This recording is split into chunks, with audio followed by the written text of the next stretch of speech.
আসসালামু আলাইকুম এভরিওয়ান, আশা করি সব ভালো আছেন। আলহামদুলিল্লাহ আমি ভালো আছি।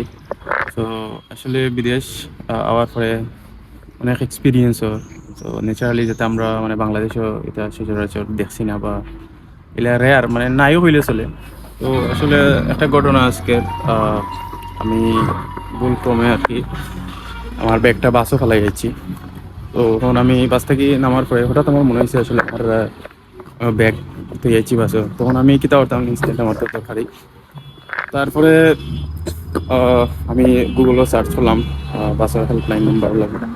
তো তখন আমি পাইলাম নাম্বার নাম্বার পাওয়ার পরে আমি কল দিলাম হেল্পলাইনও। তো কইলাম হলো আমার বাস, তো আমি আমার ব্যাগটা ফেলাই রাখি আইছি।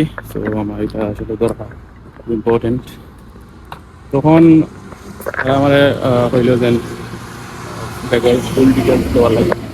তখন আমি ব্যাগর সারা ডিটেলস হইলাম, হলো আমার ব্যাগের কালার করে ব্যাগের যা আছে চিনে ফেলি। তারপরে হইলো ওকে, সমস্যা নাই। 2 মিনিট পরে কল দিয়ে আমার জানার ড্রাইভারে কল দিল। তারপরে 2-3 মিনিট পরে আমার কল দিছে আবার। তারপরে হেল্পলাইন থেকে আর কি হয়েছে, আমি যে স্টপও নামছি তো ওই স্টপও ওয়েট করতাম 10 মিনিট, ব্যাগ আনিয়ে দিব। তখন আমি 10 মিনিট অপেক্ষা করলাম। তো দেখি পুরা ঠিক টাইমে বাস আবার ব্যাক করছে, এটা নাইয়া আমার ব্যাগটা আমার বুঝাইয়া দিছে। তো আসলে মানে ইট ওয়াজ টোটালি ইনসেন। কারণ ন্যাচারালি তো আমরা বাংলাদেশে নাই হইলেও চলে, খুব রেয়ার এটা বালা মানুষ কিছু থাকলে। বাট এটা আসলে মেইনলি ও একটা দেশ উন্নত হওয়ার পিছনে মেইনলি আর কি অনেস্টি, এরপরে মানুষের হক না মারিয়া খাওয়ার যে সেটা আছে ওটা আসলে। আমরা বাংলাদেশের মানুষের একজনের 3-4 জনে মারিয়া খাওয়ার দাম দা, এইটা যদি থাকে তখন দেশ তো জীবনে উন্নত হইতো না, মানে স্বাভাবিক।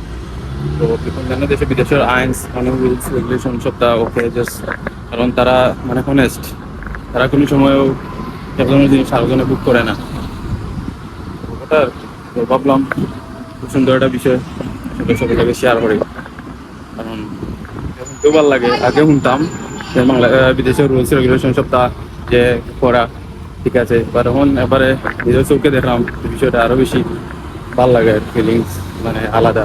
তো ও কারণে আর কি মিলিয়ে ভিডিওটা করা। Thank you.